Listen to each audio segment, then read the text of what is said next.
Olá, você sabe o que diz o artigo 1º da nossa Constituição? Eu sou o professor Edinábulo e esse é o nosso projeto SP88, trazendo 88 dicas até o dia da prova objetiva do concurso de delegado da Polícia Civil de São Paulo. A nossa Constituição tem 250 artigos, distribuídos em 9 títulos. O título 1, Princípios Fundamentais, ele vai do artigo 1º ao 4º. E o artigo 1º, o artigo que inaugura o nosso texto constitucional, ele é composto de um caput, a cabeça do dispositivo, ele tem 5 incisos e ele tem um parágrafo, por isso mesmo chamado de parágrafo único, porque é um só. O que diz o caput do dispositivo? A cabeça.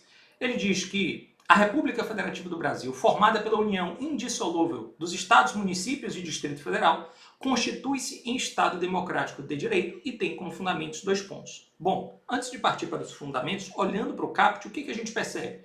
A consagração daqueles princípios de bases políticas nacionais, ou seja, os princípios consagradores das bases políticas nacionais. Porque, veja, quando ele diz a República Federativa do Brasil, de cara, depois do artigo definido na expressão república, ele consagra a nossa forma de governo. Não é uma forma monárquica, é uma forma republicana de governo, tanto que aparece a palavra república. Depois de república, vem a palavra federativa, e aí ele consagra não mais a nossa forma de governo, e sim agora a nossa forma de Estado. Ou seja, Estado federal, a federação, não um Estado unitário, como o Vaticano, por exemplo. Aqui nós temos um Estado federal, marcado por um governo central e por vários governos locais. E aí ele diz que essa República Federativa do Brasil, ela é formada por uma união indissolúvel. Você atenta para essa parte importante, que é a indissolubilidade do Pacto Federativo, já que aqui está vedado o chamado direito de secessão, que seria o direito de um Estado desgarrar-se da federação, pois isso violaria o próprio Pacto Federativo, como eu mencionei. Então essa união ela é indissolúvel, de estados, municípios e Distrito Federal. Veja que não aparece a União Federal com um maiúsculo no caput. Alguém poderia pensar, houve uma tecnia por parte do Constituinte originário? Não, na verdade, é que os estados, municípios e Distrito Federal, conjuntamente, eles formam aí o todo da República Federativa do Brasil, que é a pessoa jurídica de direito público internacional, e, portanto, a União no todo enquanto pessoa jurídica de direito público interno. Então não é porque não apareceu União com o maiúsculo, o ente federado, União Federal, que ela deixe de ser ente federado. Até porque ela aparece lá na frente no artigo 18. Então, é só para você perceber que o união que aparece aí é união com o minúsculo do verbo unir, formada pela união indissolúvel, ou seja, pela junção indissolúvel de estados, municípios e DF, mas é claro que a União Federal compõe o rol dos entes federados, e tem como fundamentos. Aí tudo bem. A gente parte para os fundamentos depois de ter visto a forma republicana de governo e a forma federativa de Estado consagradas no caput. Aliás, o caput ainda consagra outra coisa. Ele diz que constitui um Estado democrático de direito. E isso é o nosso regime político. Ou seja, eu tenho no caput do dispositivo a forma republicana de governo, a forma federativa de Estado e a consagração do nosso regime político, que é o regime de Estado democrático de direito.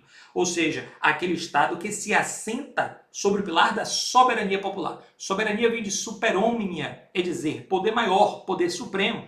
E quando eu penso em uma soberania que é popular, é porque esse poder maior ele deve emanar do povo, como diz o próprio parágrafo único desse artigo 1º. A gente vai falar dele já já.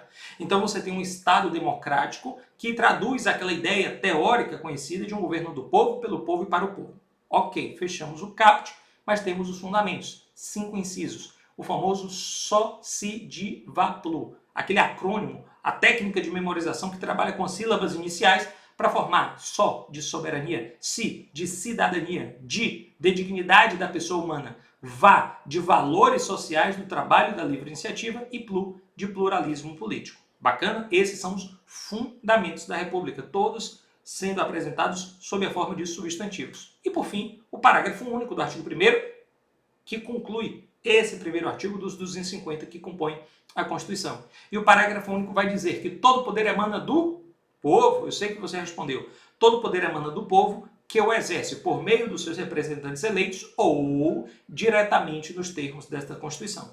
Quando eu digo que o poder emana do povo, é porque o povo é o titular do poder, até do poder constituinte originário. Quando o Estado é democrático, o povo é o titular desse poder constituinte. Bacana?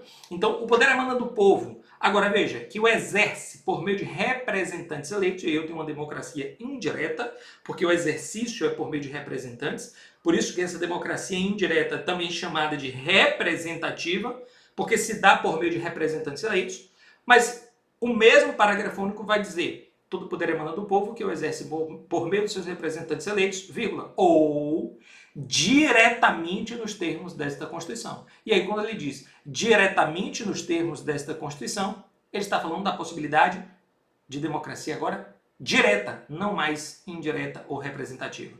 Porque agora será o povo diretamente atuando na condução da coisa pública. Os exemplos mais elucidativos ventilados pela doutrina são plebiscito, referendo, iniciativa popular. Plebiscito, aquela consulta popular prévia acerca de determinado ato ou programa governamental que se pretende instalar. Referendo, a consulta posterior, para saber se o povo confirma, se o povo referenda.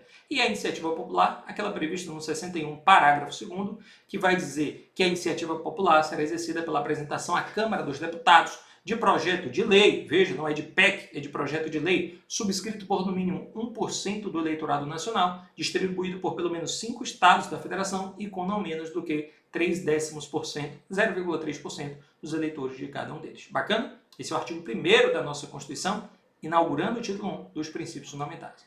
Grande abraço, bons estudos e até a nossa próxima dica. Tchau, tchau!